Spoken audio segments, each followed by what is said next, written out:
All right, class, we're back. And what I'd like to do right now is that was the end of the assignment that was due the other night. Okay, I don't want to get the assignments behind like that because I get mixed up with the ones we're working on. Okay, this one now is the assignment that you had that's due today. Now, hopefully, I can't tell yet because it's late early in the day, but I hope that you guys got this in so I can cover it. All right, let me get this screen. I moved things up a little bit. Seemed like I was a little bit far away from the camera.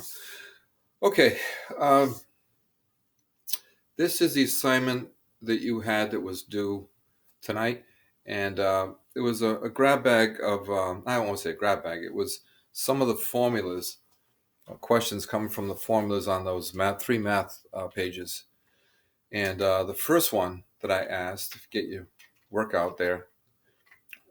If you have 576 square inches, how many square feet is that? Okay, now it's this. Most of this stuff is pretty easy. It's just a question of how to do it. So what you would do is to take 576 and divide it by 144. So if square inches are given, um, and you want to find square feet, divide by 144. That's the 1 square foot is 144 square inches. So you divide that into 576. The answer is 4. Okay, now I gave it pretty, easy. It's obviously very convenient that it landed exactly on 4, but just understand how to do it. You can use a calculator. Last I heard, they were allowing those for the exam. So just understand what you have to plug in to get the answer. All right, 17 square feet, going the other way. We've got 17 square feet. Wonder how many square inches that's going to be. And so in this case, you do the opposite. Instead of dividing, we're going to multiply. So you take 17, multiply it by 144, and you come up with 2,448 square inches. Let's see. Number 3. How many BTUs are needed to raise 60 pounds of water from 70 degrees to 78 degrees? Now, if this problem is given, it could be asked in two different ways. One, it could be asked if there's an 8-degree increase in the temperature of the water, or it could be asked if it's going from this temperature to that temperature, and you figure out the difference. I gave you the one temperature to another. It was 8 degrees. All right, so I could have asked the same question and just asked with an 8-degree rise in temperature. So what you do in this case, if you're looking for BTUs, remember what that is, British Thermal Unit. And remember what a BTU is. It's the amount of heat to raise a temperature of 1 pound of water, 1 degree Fahrenheit. So it's the degree rise in temperature times the weight of the water. All right, that one was easy. It's 1 times 1. So the problem I gave you was you got 60 pounds of water and you got 8 degrees. So you just multiply the two numbers together. Very straightforward. So it's 8 times 60, and you have 480 BTUs. Again, a very small, a BTU is a very small unit of measure. Remember, just as to keep you on track, a foot of baseboard, a foot of copper baseboard, copper fin baseboard, is 600 BTUs for a standard height piece of baseboard. 600 BTUs at 185 degrees.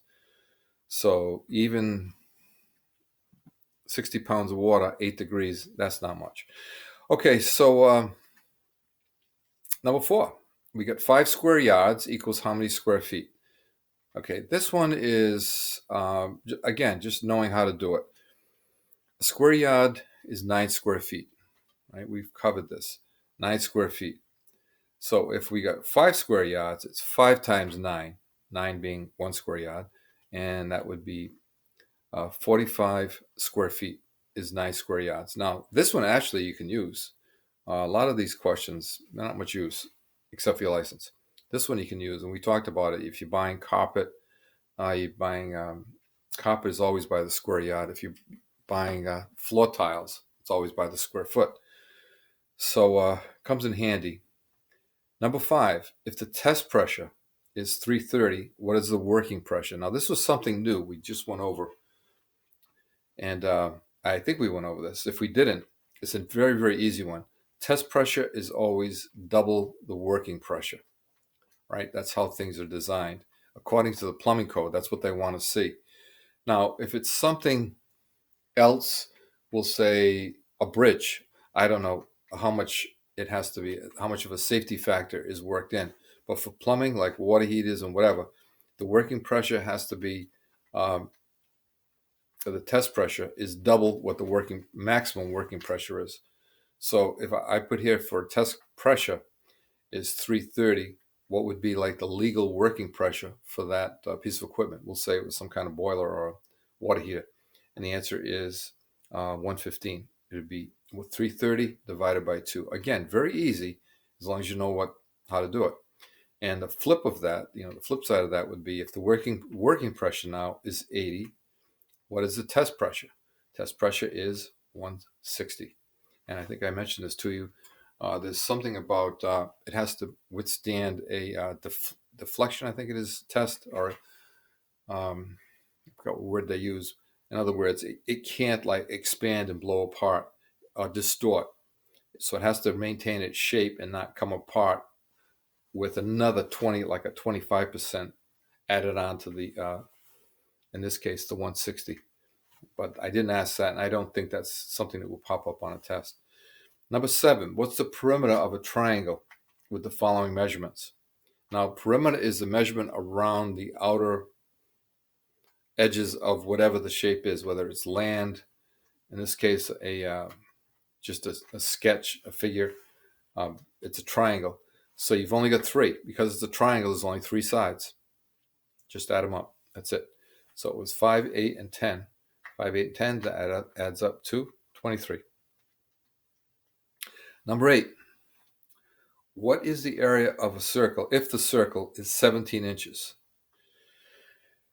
Okay. The diameter of the circle, that means we have a circle that's 17 inches across, one side to the other is 17. Now, I'm going to do the formula. You want to do pi r squared, go for it. I like the other formula. I like the diameter times 0.7854. So what you would do is you find the square of 17. Okay, let's do this one on the board.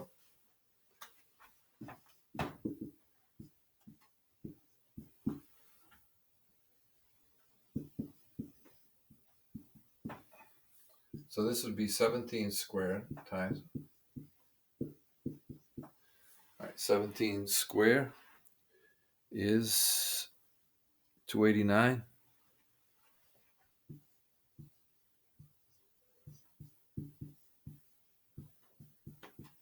Okay, now remember what this is here.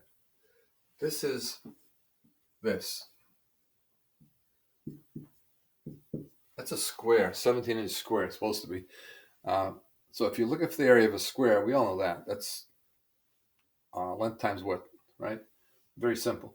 But we're not. We're looking for the circle. Remember now, circle is what's inside that. So you knock it off the 4 corners. So what you're really looking for is 78.5%, which this is. All right, so this times this equals 226.9.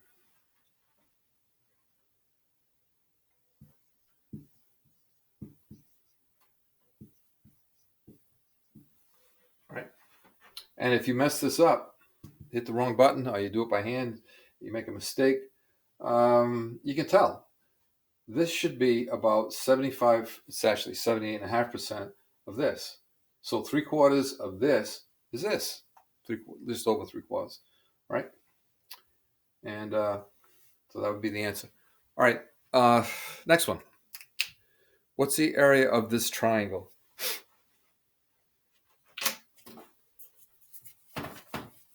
Now I have I think they call it a right angle triangle. I'm not bad at math, but nothing great. And for those of you who are not good at math, you just flat out never were. You're going to surprise yourself. You're better than you think you are. I've had students that were not good at math or claimed they weren't good at math.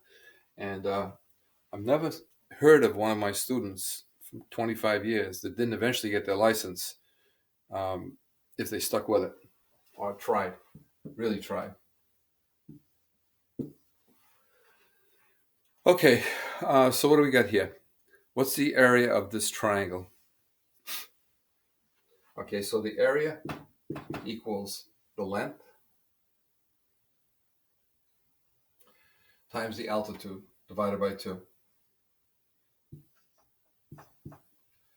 or the height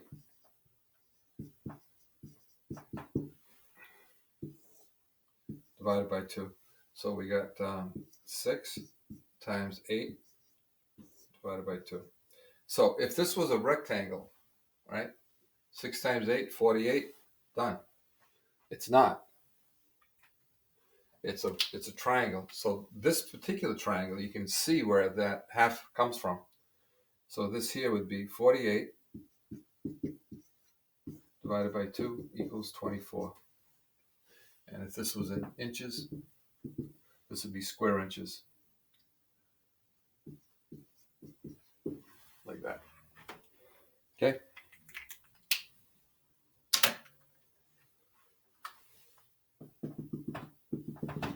This is a rectangle. So this would be 2 equal triangles. So that's where the half comes from.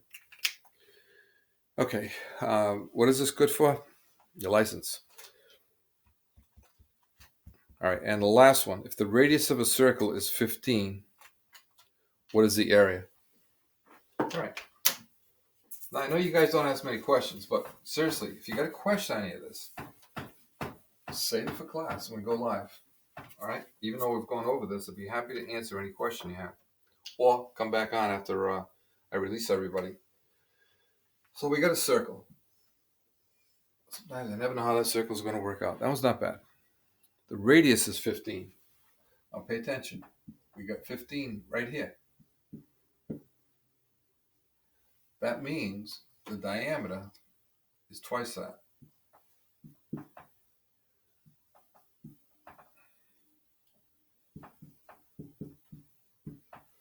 Okay? Makes all the difference in the world with the formula. Okay, so if the radius is 15, what is the area of the circle? All right, so let's get to the regular formula. Area equals diameter squared times 0.784.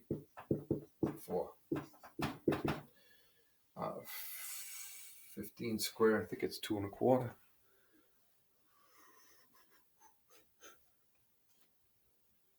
Oh, I'm sorry, no. Diameter is 30. 30 squared. Falling into that trap right here. Don't do that.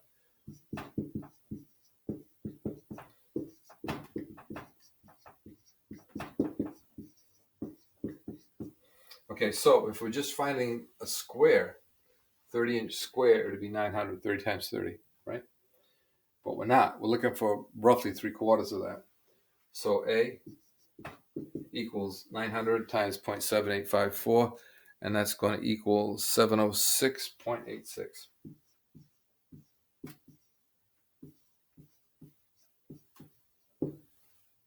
Now, on the license exam, I'm sure that that's not going to make any difference. And there is a few license prep. I know of one where and a few of you guys, the class I talked to about this, said that you're familiar with it. You've heard of it, where they take you in maybe a week before the exam, and it's like a crash course. Several consecutive nights, just throw all kinds of stuff at you. And they even know how much you can let go, how close the answers will be. Okay, but that is the right answer. And with a calculator, it's fast. Okay, that is it for the test questions that we're due tonight. All right, hold on a sec.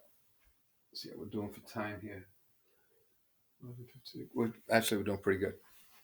Okay, what I want to do is to introduce a little bit of gas into things.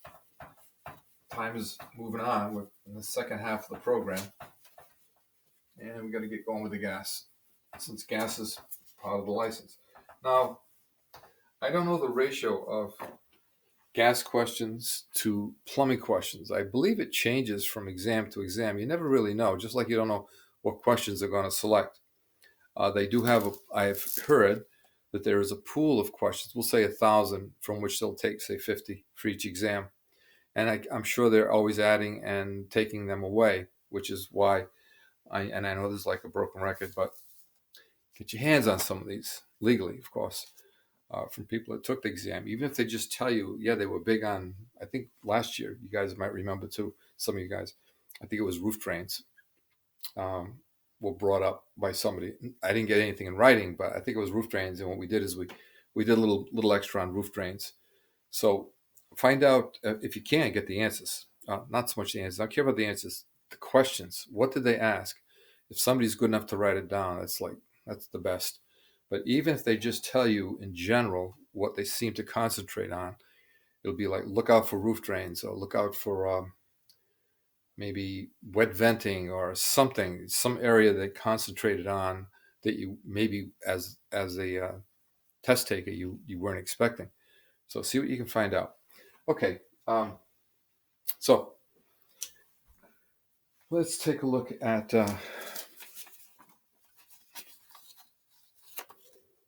the gas code. I believe it. I don't have the sheet here. Damn it. All right, I can. I kind of remember what was on it for tonight. All right, what I'd like to do is to mention a little bit about gas, a little introduction. Okay, we have gas license. Now, gas license, we already talked about. The gas license and plumbing license are very similar in what you can do and what you can't do. You can run a business with the master, but you can't work with the tools. Same rules as the plumbing. You want to work with the tools, you need both. Okay, now, one thing that is not in the book, and some of you guys I think will agree with me on, is we don't do much on propane, right? The propane tanks out in the country, we kind of stay away from them. We leave that up to Arrowhead Propane, Phil's Bottle Gas, and all these other LP company gas companies that are usually out in the suburbs, right? That handle all the LP stuff. They rarely would be seen in the city because the city has all natural gas. And even out here in the suburbs, I'm in Swansea, most of us have natural gas, but occasionally you get to the fringes of the suburbs. Swansea in particular, you got Rehoboth and Dighton and places that are kind of out there where it wasn't economically feasible, I guess the word, to put gas piping out because there's just not enough customers to be putting in $1 million worth of pipe to take them 50 years to get their money back. They're not going to do it. It looks like it's going to be developed. Yeah, that's different. I think Westport Harbor, I heard that happened down there many years ago as Westport got developed. But in any case, there's still a lot of propane around, and some of you have worked with it. Personally, other than one time running a piece of 3/4 inch black steel across the length of a cellar, might have been 30 feet. That's about it. And it was a propane company that asked me to do it because they don't run black at that time. They weren't running black steel. It was about 30, 40 years ago. I said, sure. So I just ran my black steel. I think I tied on to something at either end. Now, the reason is because anybody here who's seen what propane water heater looks like, it looks like a piece of copper rope. It's like soft tubing that just comes down like a snake. And it's probably, I don't know, 1/2 inch OD or 3/8 OD. I never really paid much attention to it. Probably 1/2 inch OD coming down to the heater itself. Now, remember, propane runs at a higher pressure than gas, natural gas, excuse me. Something like 2 or 3 pounds. I don't know the exact pressure of it, but it's a higher pressure than us. So it can put out some more, it does definitely puts out more BTUs than natural gas for the same amount of gas. However, this also is not in the book. Let me show you something. I saw this once many, many years ago. It cost for 1 year for natural gas. Okay, this is for a year. LP. Okay, now what's LP? Liquefied petroleum. All right, bottle gas. Okay, it goes by several different names. It's all the same stuff. And the same thing was I don't remember exactly, but it was 300 plus. This would be electric. That was the cost to provide water. So LP is in the middle somewhere. It's cheaper than electric. Electric is awful. You know that. Anything with electric that makes heat is very expensive to run. So be aware of that. I know whenever I start using my electric baseboard, electric bill goes crazy. I got to remember. Oh, shit, I got it running right now. I forgot to shut it off after breakfast. I got to go shut that off. Uh, anyway, electric heat is very, very expensive. This is for water heaters, by the way, for 1 year. Now, this is old. If you look on the efficiency tag, and I know I told some of you guys a story from back in 1978. I remember when it was. First time I ever saw one of those tags. So the tags have been around for a long time. And before that, you get away selling some real junk, and nobody would know the difference because there was no tag. So if it cost a fortune to run because of your poor design, um, nobody was the wiser. But electric has always been well known, very, very expensive. And there were houses built in about the time I came in, around the early 70s. You might have heard, some of you might have heard the story, or your bosses would have heard it. The houses were over insulated to make up for the expensive electric insulation. The problem is there was too much insulation. It caused condensation. And it's kind of like a double whammy. You pay a fortune, still pay a lot for electricity, and it rotted the sills out. Right, so you got rotted sills, rotted, wherever the insulation was, caused a lot of trouble. So electric is kind of expensive. But these two here, you'll never see a house with LP if they have the opportunity to get natural gas, right? If it's got LP, it meant that at one time it probably didn't have the LP, the natural gas wasn't there. All right, again, that's just for your information. It's not part of the code really, but remember that. Now, underground tanks, the last I heard, the LP is legal. It's not an oil tank. You can put an underground LP tank in, but again, we don't do much with the LP. And if anybody has a story to go with that, please let me know, because I don't really have much on underground LP. Now, as far as liquefied petroleum goes, let's do this here. This one is extremely important. LP, bottled gas, propane, right? All the same. I'll just call it LP. It's heavier than air.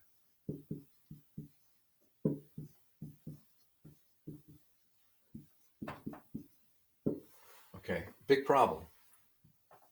Now, anybody here has seen dry ice? Maybe when you were a kid, you've seen a ceremony. I know when I was a kid, when my son was small, they had like ceremonies where they'd use dry ice. And I remember picking up dry ice for the ceremony, and the dry ice would make like a fog, and it was go right down to the floor. You see car ads with looks like a cloud. That's probably the dry ice. Now think about that like a LP. You got an LP leak. LP sneaky. It's heavier than air, so it leaks out of we'll say the water heater. The water heater you didn't hook up, right? The one with the that flexible copper, and it leaks. It goes right down to the floor. It doesn't go up and away like natural gas, which isn't great, but it's better than going to the floor. So you got a basement, and you got LP building up on at the floor level. Very scary. Okay, so it's heavier than air. Remember that. Now, also, this is a good time to mention the specific gravity.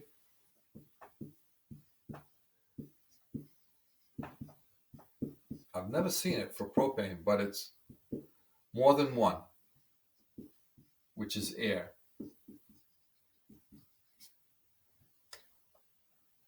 Okay, more than one. Remember, air is one. If it's less than one, it's lighter than air, blows away. Hydrogen, helium, what they use to fill up the what is it?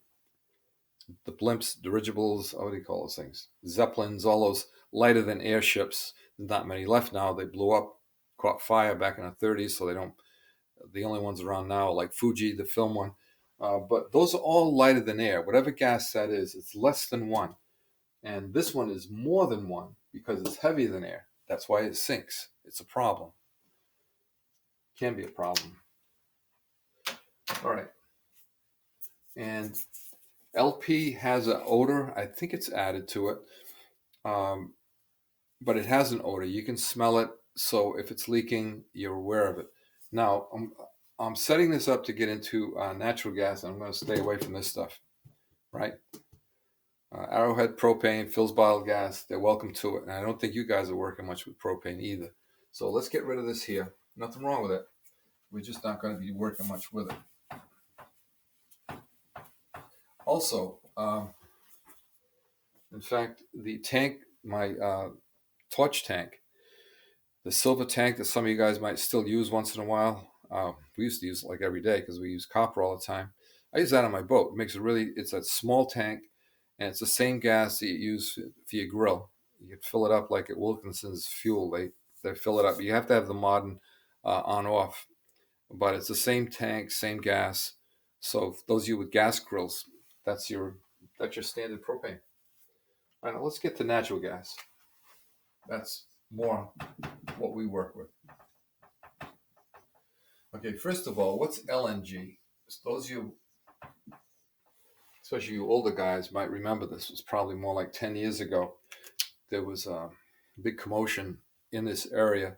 They want to build a tanker terminal out in the middle of Mount Hope Bay, with like 800-foot long ship, be as big as the battleship or even bigger. Be a big tanker terminal, and the people really didn't want it, and there was a lot of commotion over that. It was an LNG tanker terminal. Okay, LNG is liquefied natural gas. If you hear the term, what it means is you take the gas and you cool it to a point, it's like way below zero, and it turns into a liquid, and you can transport it. It's nothing new. These tankers have been around for a very long time, and when you ship it, it gets to where it's going, and I guess it's stored as a liquid. I'm quite sure of that. And then as it's used, they let the pressure off and the temperature drops. I think it's the temperature or the pressure that gets it to a liquid, or maybe both. In any case, it goes from a liquid to a gas, and then you can use it. But this keeps it for storage. It keeps it very, very compact when you convert it to a liquid. All right, now when we start dealing with it, it's not until it goes through the city plant, the gas plant, the piping, through the meter. So by the time we get it, it's very low pressure, and they've added odor. So the odor that you smell is added. It's not natural. And I have a story about that. I know a guy, worked with my brother. In fact, my brother was there, and they had a backhoe business, and they were doing some work, and they were supposed to have been notified. I don't think they were working for the gas company, but they're supposed to have been. This is out in Wyoming. And they dug up a pipe. It was pretty deep in the ground. And they hit something. They didn't know what the hell it was. So he jumped down in the trench, and I guess he was still, this was so long ago, this guy was smoking. And I guess he sparked his lighter, to find out what it was. And this is natural gas now before I got to the gas plant, apparently, before the odor was added. So there was no odor. That's where this story is going. Natural gas has no odor. You can't detect it. If a room filled with natural gas, you'd die from asphyxiation. There'd be no air to breathe, but you wouldn't be able to smell it. Well, when he sparked the lighter, the mix of air and gas was at the point where it just exploded. Anybody here has ever tried to light a water heater without first putting the old style water heater without putting your lighter or your torch tip in there first? You made a big mistake. I did it once. I was warned not to, and I found out why I was warned, because what happens is it ignites and blows a flame right back in your face. Well, in any case, this guy was burned pretty badly, but it wasn't like third degree burns. It was like the kind that looked bad, burns all the hair off. It scares you to death. I know that's happened to me. And the hair smells awful when it burns. It burns whatever hair you got on your face and top of your head. It's like, put your hand like that. That's what burned. And it's dangerous. Now, it can be a lot worse than that. I know of one guy. Now, this isn't gas, natural gas. I have to make that clear. But the fumes from the gasoline, right? Same idea. They were fumes, like the gas. The gas is a vapor, but gasoline vapor. The guy was torching a boat for some lowlife, wanted to collect on insurance, so he hired this guy, real genius. Used gasoline, a little cabin cruiser. I think it was over in Portsmouth. I remember the story right many years ago. Soaks the boat in gasoline, and while he's still in the boat, lights whatever he was lighting, and the whole thing went up, literally blew up in his face. And he lived. He got off the boat, but he had to go to the hospital. I don't imagine that ended well for anybody. So natural gas can be very dangerous. Now, I think all of you might remember, it's probably about 7 or 8 years ago, a house literally blew up in Somerset. I think what happened, the gas and something they were working on, the gas piping, and it went into the house, and it actually blew the house to pieces and killed the woman that was inside. Gas is scary. It's one thing to flood a house with the plumbing, but gas is another matter, right? It can be very, very dangerous between fire and explosions, whatever. So remember this: the odor is added back at the factory. I mean, at the gas plant. Not our problem, right? The only gas I've ever seen is gas that's got the odor in it. And also, I think it was my night school instructor many years ago when I was in night school, said one time the odor somehow got out into the atmosphere by mistake because it's harmless. That smell that we're accustomed to, that we learn as a kid what it is, got out. And I think it was in the Globe section of Florida. The people kind of flipping out because they could smell what they thought was gas, but it wasn't really gas. So we're trained, we don't realize it, but we've been trained since we were kids to recognize the smell of gas. And it takes just like a few drops for a lot of volume of gas. Okay, so much for the odor. You got the idea. This one here is lighter than air.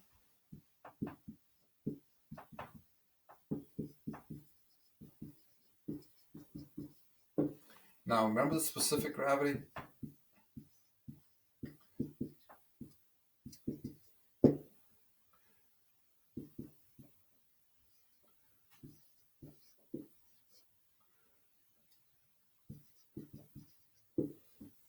Okay, specific gravity of gas, and it's right on the page. In fact, I don't know if I'm going to be able to do it tonight, but I have to wrap this up pretty soon. Specific gravity of gas, natural gas. It doesn't matter whether it's high pressure gas or low pressure gas. It's all the same. It's the same gas. It's 0.6. Now, I never tried this, nor have I heard anybody try it. And it would be dangerous because if you made a balloon, filled it with natural gas, my guess is it would just take off. But it's very explosive. You all heard the story about the Hindenburg, that the airship that caught fire and all but exploded in New Jersey. It was a German airship. And it was bigger, by the way, than the battleship Massachusetts. Thing was enormous. And it was in 1936 or 37. That was hydrogen. And the reason the Germans used hydrogen, it had a great lift because this number was very low. It was a very low, point something, we'll say 0.3. The lift was tremendous. However, it was extremely explosive. Hydrogen is awful. And they took a lot of precautions, but it didn't work out. And that was the end of hydrogen used for airships. And it'd be like kind of like that if you put natural gas in some kind of container. I mean, in some kind of balloon. And the reason the Germans used hydrogen is that we wouldn't sell them helium. We had access to helium, so anything the United States used in those days was helium. So we had airships also, and most of them crashed in storms, but they didn't blow up. They didn't explode. They weren't explosive. So specific gravity of natural gas is 0.6. Remember that, right? It's right at the top of the sheet for the gas sizing chart. In the upper right hand corner, there's a little information box, and it's in that box, 0.6. Okay.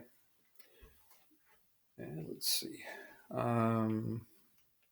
Now, what I want to do is to I'm completely out of time here.